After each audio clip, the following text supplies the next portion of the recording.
Good morning all. मैं सरिता आप सबका आपके अपने चैनल में बहुत बहुत स्वागत करती हूँ। एक बार फिर मैं आपके लिए एक नया ब्लॉग लेके आई हूँ। इसमें मैं जन्माष्टमी के दिन में मेरा क्या शेड्यूल रहा वो मैं आपके साथ में शेयर करूँगी। तो यहाँ पे मैं 6 या 6:30 बजे नॉर्मली उठ जाती हूँ। उठने के सबसे पहले मैं ब्रश करती हूँ। ब्रश करने पे ही मुझे फ्रेश फील होता है, इसलिए सबसे पहले मैं ब्रश करती हूँ। उसके बाद में आराम से बैठ के मैं थोड़ा गुनगुना पानी पीती हूँ। ये हेल्थ के लिए बहुत ही बेनिफिशियल होता है और डिलीवरी के बाद में मेरा बेली फैट भी रह गया है, उसको रिड्यूस करने में भी ये हेल्प करता है, ऐसा मैं मानती हूँ। उसके बाद में मैं 10 से 15 मिनट के लिए डीप ब्रीथिंग करती हूँ। वो भी मैं बेली फैट घटाने के लिए करती हूँ। अभी मेरी सासू माँ आए हुए हैं। मेरी सासू माँ भी 6 बजे उठ जाते हैं। ये रूटीन मैं करती हूँ। इतनी देर में वो चाय बना लेते हैं और मेरे लिए गर्म पानी भी रख देते हैं। फिर मैं नहाने चली गई थी और आज लंच बॉक्स नहीं बनाना था और गट्टू की भी छुट्टी थी, इसलिए सुबह का नाश्ता वगैरह नहीं बनाना था। और मम्मी ने, मैंने और मेरे हस्बैंड ने तीनों ने फास्ट किया था, इसलिए नहाने के टाइम पे ही मैंने कपड़े धो लिए थे। उसके बाद में मैंने पूजा की। नॉर्मली पूजा में मुझे 10 से 15 मिनट का टाइम लगता है। तो ये मैं रोज़ लंच बॉक्स बनाने के बाद में करती हूँ, पर आज जन्माष्टमी थी, सभी का फास्ट था, इसलिए ज़्यादा काम नहीं था। इसलिए मैंने सुबह में ही नहाते ही ये पूजा कर ली थी। उसके बाद में मैं आ गई हूँ किचन में। यहाँ पे बहुत सारा सब कुछ बिखरा पड़ा है। सबसे पहले मैं रात में धुले हुए बर्तनों को अपनी अपनी जगह पे रख देती हूँ ताकि थोड़ी जगह कम हो जाए। उसके बाद में मैं किचन का सारा सामान हटा के अपनी अपनी जगह पे रख दूँगी। रीबा भी मेरे साथ में 6 या 6:30 बजे उठ जाती है। वही एक्चुअली मुझे उठाती है। वो उठ जाती है तो उसको अच्छे से फीडिंग करवाती हूँ, क्योंकि रात का थोड़ा लंबा गैप हो जाता है, इसलिए 10 से 15 मिनट के लिए उसको फीडिंग करवाती हूँ। उसके बाद में अपना डेली रूटीन स्टार्ट करती हूँ। फीडिंग करने के बाद में कभी कभी वो सो जाती है, पर कभी नहीं सोती तो वो अपने आप ही खेलते रहती है। अभी मम्मी आए हुए हैं, तो अगर वो जगती रहती है तो मम्मी उसके साथ में खेलते रहते हैं और मैं किचन का आराम से बेफिक्र होके काम कर पाती हूँ। यहाँ पे मैंने गर्म पानी रखा है। गट्टू को नहलाना है, क्योंकि आज उसको खाना बनने की इच्छा है, इसीलिए वो जल्दी जल्दी नहा लेगा। और फिर यहाँ पे मैं कल सामान लेके आई थी, मार्केट गई थी, तो चीनी ख़त्म हो गई थी, वही लेके आई थी, उसको ऐसा ही रख दिया था। अभी उसको उसके डब्बे में रख दिया है। कुछ एक्स्ट्रा सामान भी है, वो भी उस सबको अपनी अपनी जगह पे रख दे रही हूँ।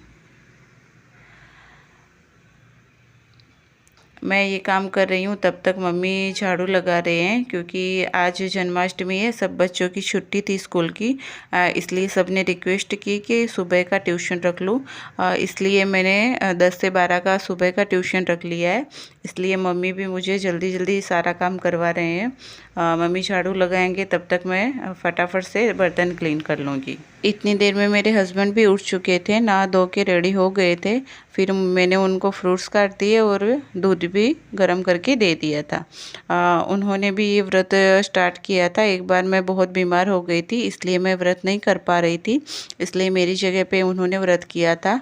क्योंकि सब बोलते हैं कि एक बार ये व्रत स्टार्ट करते हैं तो बीच में छोड़ते नहीं, इसलिए उन्होंने मेरी जगह पे उन्होंने व्रत कर लिया था। बर्तन साफ़ करने के बाद में मैं किचन की फटाफट से क्लीनिंग कर दूंगी। डीप क्लीनिंग नहीं हो पाएगा, क्योंकि 10 बजे ट्यूशन है। अभी 9 तो बज चुके हैं, अभी 1 घंटा है। 1 घंटे में मुझे पोछा भी लगाना है और रूम को भी अच्छे से क्लीन करना है। गट्टू के लिए जो पानी गर्म किया था वो गर्म हो गया था। अभी गट्टू बाथरूम में चला गया है और अभी वो नहा लेगा, मम्मी उसको नहला देंगे। मम्मी रहते तो मुझे काफ़ी कामों में मदद मिल जाती है, वो बहुत सारे काम अपने आप से कर लेते हैं। किचन को पूरा कंप्लीट करके मैं आ गई हूँ रूम में। यहाँ पे सुबह से सब कुछ बिखरा पड़ा हुआ था, उसको समेट के मैं उसको क्लीन करूँगी। सबसे पहले ब्लैंकेट्स को फोल्ड करके अपनी अपनी जगह पे रख दूंगी और बेडशीट पे भी जो भी सामान रहेगा उसको सबको हटा के अपनी अपनी प्लेस पे रख दूंगी। फिर बेडशीट को अच्छे से बिछा दूंगी। फिर यहाँ पे मैं पोछा लगा रही हूँ। मैं हमेशा बैठ के ही पोछा लगाती हूँ, उससे शरीर की एक्सरसाइज हो जाती है। मैंने 1 महीने के लिए मेड रखी थी झाड़ू पोछा के लिए, तो उसके बाद में मैं खुद से ही पोछा लगाती हूँ। डिलीवरी के बाद में शरीर थोड़ा हेवी लग रहा था, इसलिए एक्सरसाइज हो उसके लिए मैं अभी खुद ही बैठ के पोछा लगाती हूँ। ये मेरा दूसरे रूम में भी पोछा हो गया है। इतनी देर में गट्टू भी नहा के आ गया है और तब तक रीवा रोने लग गई थी, इसलिए मम्मी उसको देखने के लिए चले गए। आज व्रत था इसलिए मैंने बाल धोए हैं। फिर मैं बालों को सुलझा रही हूँ। डिलीवरी के बाद में मेरा बहुत ही हेयर फॉल हो रहा है। ये हेयर फॉल का क्या इलाज करूँ वो आप मुझे कमेंट करके बताना। फिर मैं आ गई हूँ रीवा के पास और 1 गिलास दूध भी है, क्योंकि अभी ट्यूशन स्टार्ट होगा तो मैं फटाफट से अपने को हाइड्रेट रखने के लिए 1 गिलास दूध पी रही हूँ। व्रत भी है इसलिए। मम्मी को भी मैं दूध दे के आ गई थी। मम्मी यहाँ पे कपड़े सुखाने की ट्राई कर रहे हैं, पर आज बहुत ही ज़ोर में बारिश आ रही है और साथ में बहुत तेज़ हवा भी चल रही है, इसलिए वो बालकनी में कपड़े नहीं सुखा पा रहे। इतनी देर में ट्यूशन के बच्चे भी आ गए हैं, तो अभी मैं ट्यूशन स्टार्ट कर रही हूँ। इतनी देर में मम्मी रीवा को मालिश कर देंगे और उसको नहला देंगे। नहलाने के बाद में मम्मी वापस आ गए हैं और बालकनी में इस तरीके से एक पर्दा लगा दिया ताकि हवा के साथ में बारिश अंदर ना आए।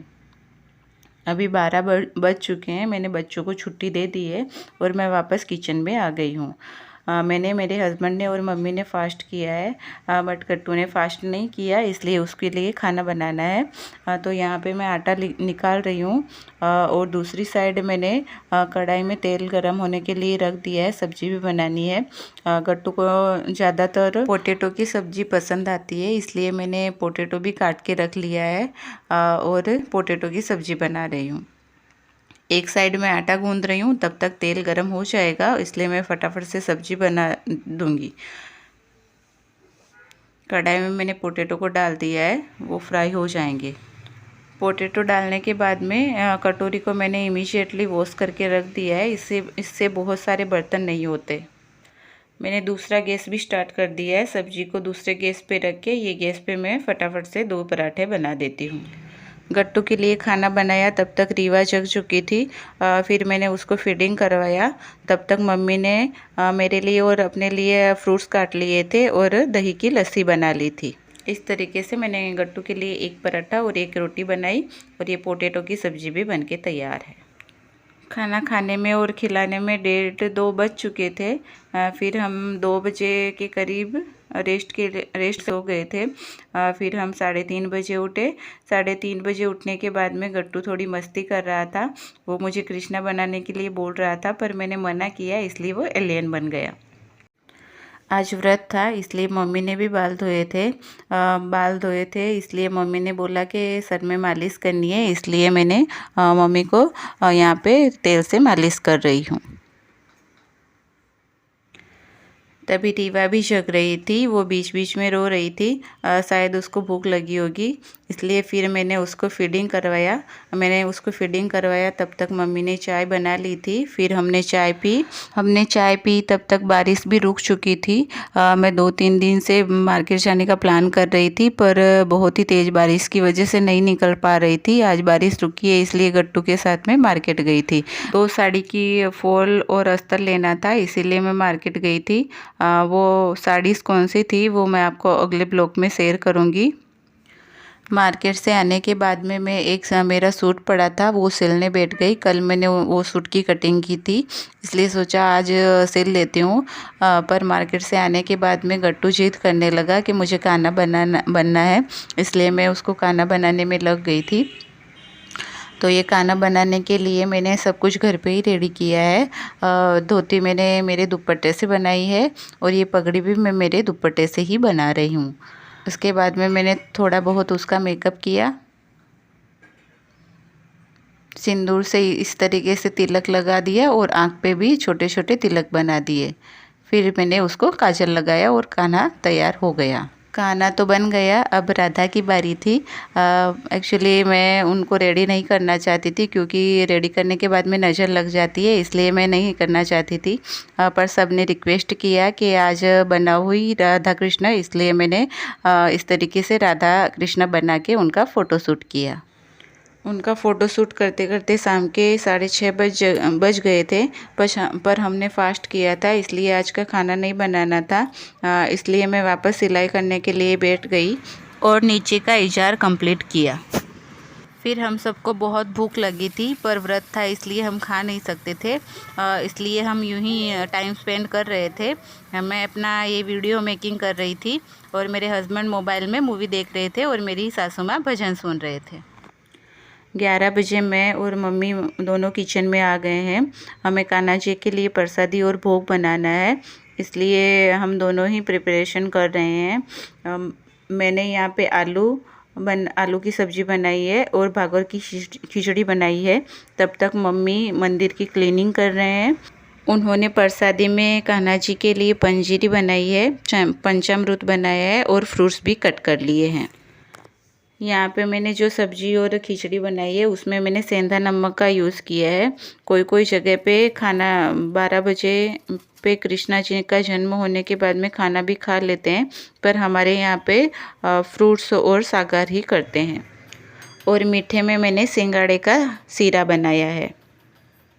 अभी मेरा सीरा बनना ही बाकी है, बाकी सारी चीज़ें मैंने बना के रेडी कर ली है। खिचड़ी भी बन गई है, सब्जी बन गई है और छाछ भी है। अभी मैं सीरा बना लूँगी और फिर ये धुले हुए बर्तन को अपनी अपनी जगह पे रख के क्लीनिंग करूँगी। और कान्हा जी की प्रसादी में हमने फ्रूट्स लिए हैं, पंजीरी बनाई है और पंचामृत बनाया है।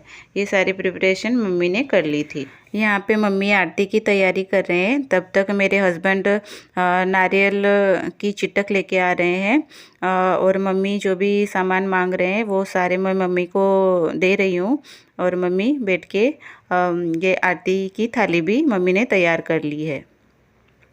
अभी मैं भी यहाँ पे आ गई हूँ, बैठ गई हूँ और मेरे हस्बैंड भी चिटक लेके आ गए हैं।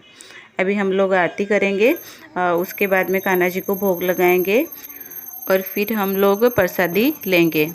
इस तरीके से रात के 12:30-1 बज गए थे सारा काम निपटाते।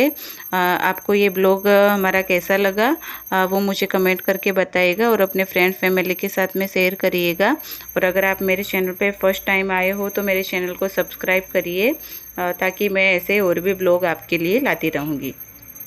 तो चलिए अभी ये ब्लॉग यहीं पे ख़त्म करती हूँ। मिलते हैं नेक्स्ट ब्लॉग में, तब तक के लिए bye bye and take care.